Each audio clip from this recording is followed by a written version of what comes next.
Okay, what we're going to talk about today, very briefly, as part of this series, is the long-standing trope that the 2016 Brexit referendum was nothing more than a advisory referendum.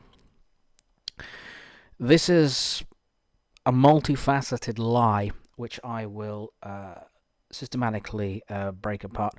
And what will become apparent very quickly throughout this series is that the lie is based on abject legal and constitutional ignorance by the Remainers.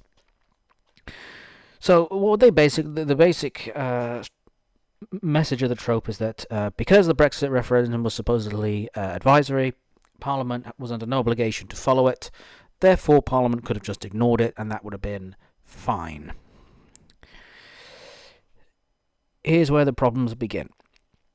What it tries to do is it tries to make out that the 2016 Brexit referendum was somehow a separate or special election that was different than all other elections, be they referendums or choosing political representatives, and was under a different set of rules, the main rule being that it was optional for Parliament.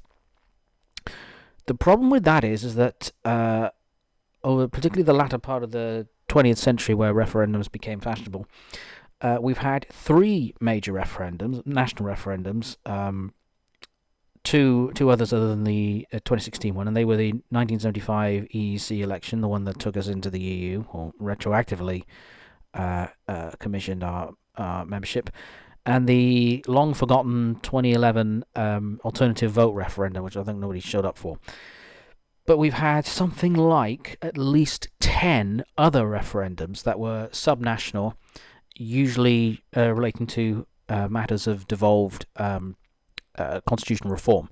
Those famous ones being the referendums that conferred the devolved parliaments to Scotland, Wales, and Northern Ireland.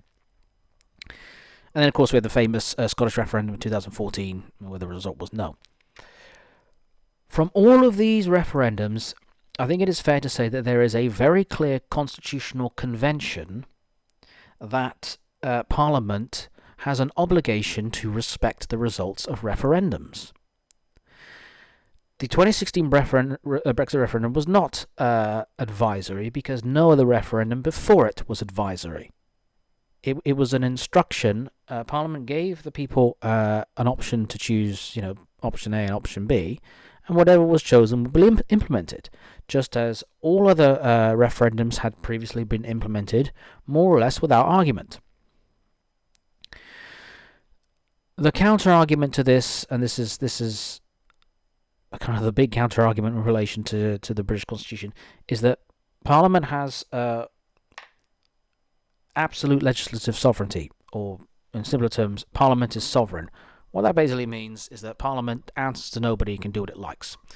That means that everything essentially imposed towards Parliament is advisory. Parliament can't ignore anything it likes. It can make any law it likes. It can do whatever it likes. But Parliament is not chaotic. It adheres to larger overriding rules that it itself has created and sought to maintain. It is not a arbitrary mess.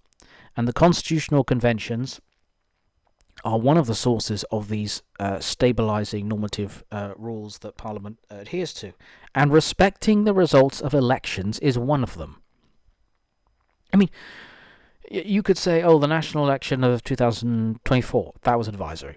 Because Parliament could have passed a law that said, nah, we're not doing that. Nah, we've had enough of elections. We'll just sort ourselves out from now on.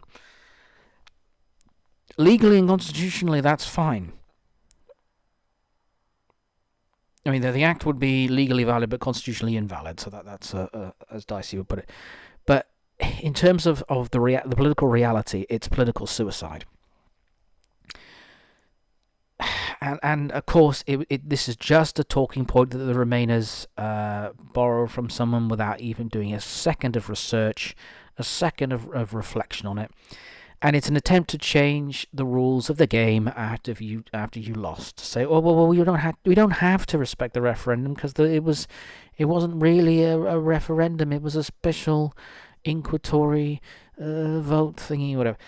It smacks of desperation, short-sightedness, and this is the other problem that Remainers suffer from: their complete lack of self-awareness and understanding the wider context.